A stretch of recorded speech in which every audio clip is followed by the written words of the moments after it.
जहां के इंसाफ की खास मुलाकात में हमारे साथ मुफ्ती सलमान अजहरी जी हैं।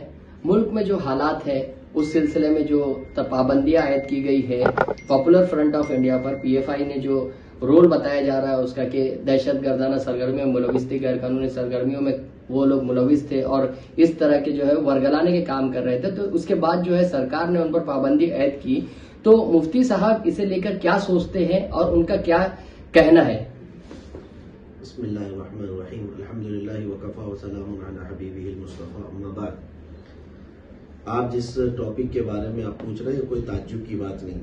पीएफआई के बारे में मैं कुछ ज्यादा जानता नहीं हूँ, लेकिन अभी अभी हालिया दिनों में जो कुछ एक्टिविटीज के बारे में बहुत सारी बातें आई हैं, उस एतबार से कोई ताज्जुब की बात नहीं बैंड लगना। बल्कि मैं समझता हूँ कि उनको खुद को भी पता होगा कि उनको बैंड लगेगा, क्योंकि इस तरह की खुलेआम एक्टिविटीज करने की इंडिया में इजाजत तो है नहीं। और मुसलमानों के लिए मैंने कभी भी इस तरह की बात नहीं सोची और ना ही हमने कभी कहा है कि मुसलमानों को खुलेआम रास्तों पर आकर के अपना शक्ति प्रदर्शन या कुछ करना। और इसी तरह से कुछ और दूसरी तंजीमें भी हैं जो कट्टरवाद हैं, उन तंजीमों के ऊपर भी बैन लगना चाहिए जो खुलेआम हथियारों की, वेपन की बात करते हैं, वो चाहे किसी भी धर्म से ताल्लुक रखती हो। और अगर इसी कारण से पीएफआई पर बैन लगाया है गवर्नमेंट ने, तो ये जो है इन सारी चीजों पर लगना चाहिए। तो आपका क्या कहना है? आपका क्या कहना है कि आरएसएस जो इस तरह के काम करती है, जिस तरह से दुर्गा वाहिनी है, आरएसएस है और दूसरी कम्युनल तंजीमें हैं, उस पर भी पाबंदी आयद होनी चाहिए? देखिए, इंसाफ का तराजू सबके लिए बराबर होना चाहिए। जहाँ जहाँ अनलॉफुल एक्टिविटीज नजर आती हैं बैन होना चाहिए।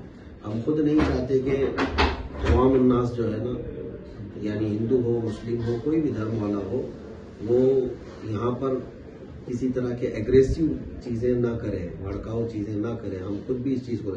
अब रही बात, आप अगर कभी मेरे बयानात के बारे में सोचते हो तो सिर्फ हमारा मुद्दा जो है वो अज़मत रिसालत है। हुजूर अकरम सल्लल्लाहु अलैहि वसल्लम, हमारे नबी मोहम्मद सल्लल्लाहु अलैहि वसल्लम के बारे में जब कभी कोई कहेगा तो हम खुली तौर पर उसका जवाब देंगे।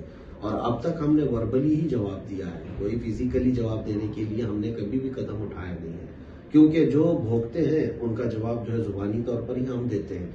इस चीज को अगर कोई कट्टरता समझता है तो मैं समझता हूँ ये गलत बात है। हम जो जवाब दे रहे हैं वो रसूल पाक सल्लल्लाहु अलैहि वसल्लम की जात था। अब रही बात, आपने जो पीएफआई के बारे में अभी पूछा है, पीएफआई को क्या समझते हैं? हमारी कोई नुमाइंदा तंजीम थोड़ी ना है कि पूरे हिंदुस्तानी मुसलमानों की तरफ से वो रिप्रेजेंटेटिव है, ऐसा कुछ भी नहीं है।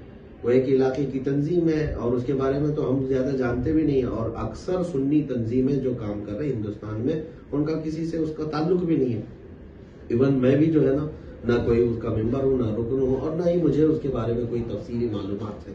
लेकिन अब जाकर के ये तमाम बातें जो मीडिया में उजागर की गई है पीएफआई के मुतालिक, मैं कहता हूं कि अगर वो इन तमाम हरकतों में मुलविस थी तो ठीक है, पाबंदी लगाई जाए, लेकिन यही इंसाफ का तराजू दूसरी तंजीमों पर भी होना चाहिए जहां जहां इस तरह की, ताकि मुल्क में अमन और शांति बरकरार रहे। मुल्क में जो नफरत का माहौल है, जिस तरह से मुसलमानों पर भी अब हमलों का सिलसिला शुरू हो गया है, जैसे आसाम वगैरह में एक मौलाना को जो है जिंदा जलाया गया, तो ऐसे हालात पैदा हो रहे हैं और फिरकापरस्त तंजीमें इसमें सामने आ रही है, तो इस पे क्या कहना है? देखिए, ये सब मैं कई दिनों से बोलने जा रहा हूँ। नफरत का माहौल जो पैदा हो रहा है वो चंद लोगों की वजह से और चंद लोगों की कट्टरता की वजह से, कुछ लोगों के दिमाग में ये चीजें डाली जा रही हैं बाज़ाब्ता तौर पर, प्लानिंग के तौर पर, कि इनको मारना सवाब का काम है या इनको मारो।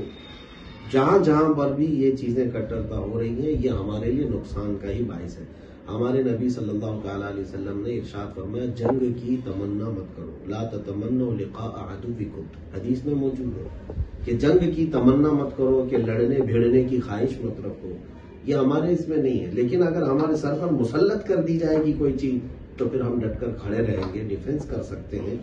लेकिन अभी मुल्क में हमारे पास ऐसा नहीं है कि खाना जंगी शुरू हो गई हो। एक बात सुन लो, हमारा देश जो है ना अभी भी मजबूत है। यहाँ का डिपार्टमेंट है, यहाँ पुलिस फोर्स है, आर्मी है, न जाने कितने हमारे पास ओहदे आज भी मौजूद हैं जो पूरे मुल्क की अखंडता को और मुल्क के अमन को बरकरार रखने के लिए वो तुरंत काम कर सकते हैं। यानी आपका ये कहना है कि अब तक आप सल्लल्लाहु अलैहि वसल्लम ने जितनी भी जंगें लड़ी वो दफा में लड़ी है? हाँ, बिल्कुल बिल्कुल, हम तो यही कहेंगे ना, डिफेंस है और हर एक को हक है, ये हर एक को हक हासिल है। आपके ऊपर जब कभी कोई हमला करेगा तो आप डिफेंस करेंगे। लेकिन मैं जो कहने जा रहा हूं वो ये है कि मुल्क में अभी जो है हर एक को अपने हाथ में कोई चीज उठाने की आदत नहीं। हमारे पास डिपार्टमेंट और बहुत सारे ओहदे हैं मौजूद हैं। अगर ये लोग सीरियसली सारे डिपार्टमेंट काम करने पर आ जाए, पुलिस डिपार्टमेंट, सीआईडी हो, सीबीआई हो या फिर आर्मी हो, कि इस तरह की इमरजेंसी हालात को काबू में लाने के लिए, तो मैं समझता हूँ हिंदुस्तान की ये तमाम ताकतें बहुत मजबूत है। वो चाहें तो एक दिन के अंदर, 2 दिन के अंदर ये सारे मामला को आसानी के साथ हल कर सकते हैं। लेकिन मुझे ये लगता है कि कुछ लोगों को सियासी फायदों की वजह से छूट दी जाती है, जिसकी वजह से ये पूरा माहौल खराब होता है दोनों जगह पर। ये सिर्फ और सिर्फ पॉलिटिक्स के लिए, और ये लोग सब कोई भी धर्म के है नहीं, जो लोग मजहब के आड़ में बात कर रहे हैं, ये सब पॉलिटिक्स है, सियासत अपनी रंगने के लिए तमाम इश्यूज को उठाया जाता है। ये थे मुफ्ती अजहरी जी, जो बता रहे थे कि जिस तरह से मुल्क का हालात है उसको खराब करने की कुछ लोग कोशिश कर रहे हैं, उस पर कार्रवाई जो है वो लाजमी और जरूरी है। जहां के इंसाफ की खास रिपोर्ट।